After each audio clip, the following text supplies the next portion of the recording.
धरणगाव येथील घरफोडीचा गुन्हा उघड, 2 आरोपी अटकेत, एका विधी संघर्षग्रस्त बालकाला घेतले ताब्यात। धरणगाव परिसरात घडलेल्या घरफोडीच्या गुन्ह्यात स्थानिक गुन्हे शाखेने अवघ्या काही दिवसात छडा लावत 2 आरोपींना अटक केली असून एका विधी संघर्ष बालकाला ताब्यात घेतले आहे। या कारवाईत चोरीतील 75,000चा मुद्देमाल हस्तगत करण्यात आला आहे। फिर्यादी यांच्या तक्रारीनुसार ते कुटुंबासह देवदर्शनासाठी बाहेरगावी गेले असताना अज्ञात चोरट्यांनी घराचे कुलूप तोडून घरात प्रवेश केला। घरातील सोन्या चांदीचे दागिने व रोख रक्कम असा सुमारे 1,18,000चा ऐवज चोरी करून नेल्याप्रकरणी धरणगाव पोलीस ठाण्यात गुन्हा दाखल करण्यात आला होता। या गुन्ह्याचे गांभीर्य लक्षात घेऊन जिल्हा पोलीस अधीक्षक श्रीकांत दिवरे यांनी स्थानिक गुन्हे शाखेचे प्रभारी पोलीस निरीक्षक राहुल गायकवाड यांना तपासाच्या सूचना दिल्या।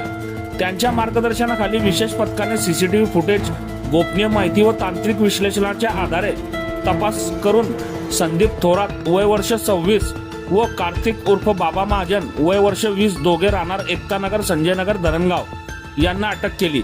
तसेच एका विधी संघर्षग्रस्त बालकाला ताब्यात घेतले आहे। आरोपींकडून 62,000ची रोख रक्कम, 68 ग्रॅम वजनाचे चांदीचे लगड किंमत 3,000 आणि 3.120 ग्रॅम वजनाचे सोन्याचे लगड किंमत 10,000 असा एकूण 75,000चा मुद्देमाल जप्त करण्यात आला आहे।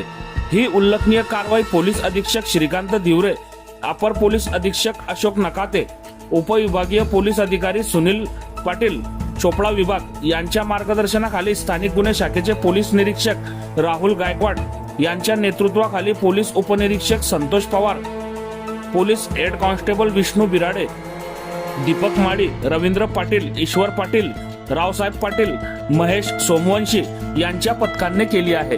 बघत रहा MH19 न्यूज। मुख्य संपादक श्रीकांत वानखेडे सोबत ब्युरो चीफ जोएब सय्यद, जळगाव जिल्हा, महाराष्ट्र।